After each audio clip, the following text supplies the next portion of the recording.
so far, as we've talked about these reactions for aerobic and anaerobic respiration, we've talked about starting with glucose, going through the process of glycolysis in order to form pyruvate. So that was the first step of both aerobic and anaerobic respiration. But remember that glucose is not the only molecule that we can get ATP from.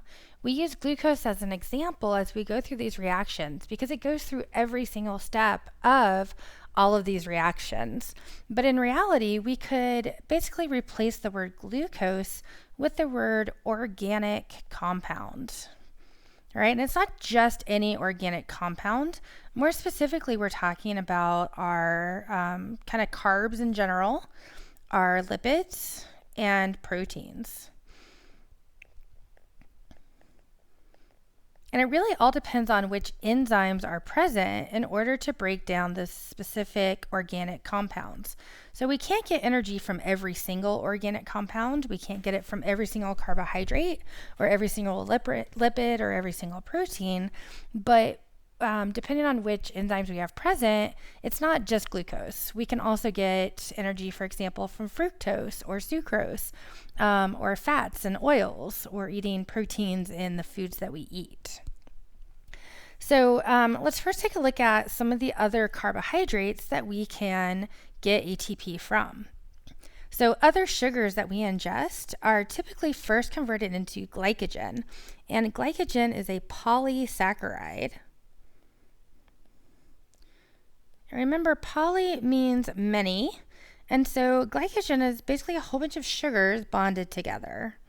And this is actually how our body stores carbohydrates, and this is typically being stored in the liver. So first, things like fructose and sucrose might get converted to glycogen, and then glycogen gets broken down into its individual units, which are glucose molecules. And so each one of these glucose molecules can then go through glycolysis to form pyruvate, and then it can go through the remaining reactions of cellular respiration.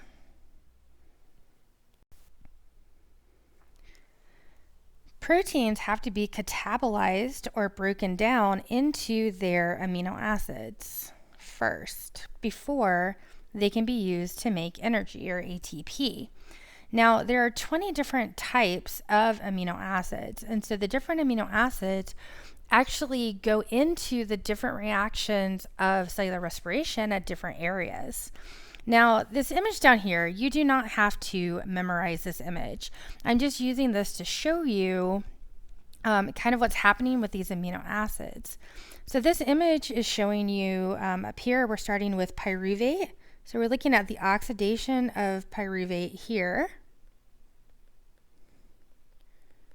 which forms our acetyl-CoA. And then acetyl-CoA is going into our citric acid cycle. Now, all of these kind of compounds in these boxes, these are showing us the amino acids. And so depending on what the amino acids are that made up that protein, they're going to enter into the reactions in different areas. So for example, alanine is an amino acid, and alanine kind of starts at the beginning of the oxidation of pyruvate and then goes through the remaining steps of cellular respiration. Something like arginine down here first gets converted to glutamate, which then goes into one of the intermediate reactions of the citric acid cycle.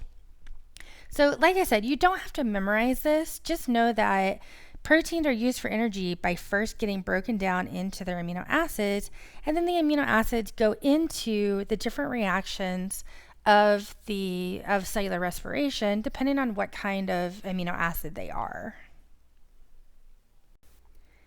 And last but not least, we're talking about our lipids. So more specific, our dietary lipids are called triglycerides. So these are the dietary lipids. These are the ones that we ingest from our food. And these triglycerides are things like fats and oils. So when you're eating olive oil or butter or lard, you're eating triglycerides.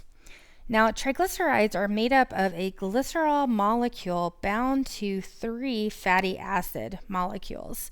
So we kind of draw them with like a glycerol, and then they've got these like 3 fatty acids that kind of stick off of them.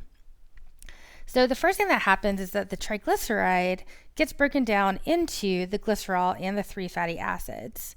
Glycerol then gets converted to something called G3P, which is glycerol 3-phosphate, which, as you can see over here, is an intermediate of glycolysis. So it kind of skips the first couple of reactions of glycolysis, and it just starts from this point on. Fatty acids get converted to acetyl-CoA that goes into the citric acid cycle.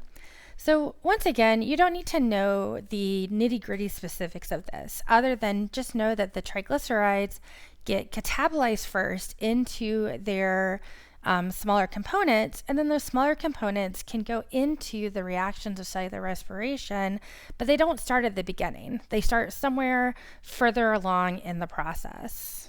But we can still get ATP from them.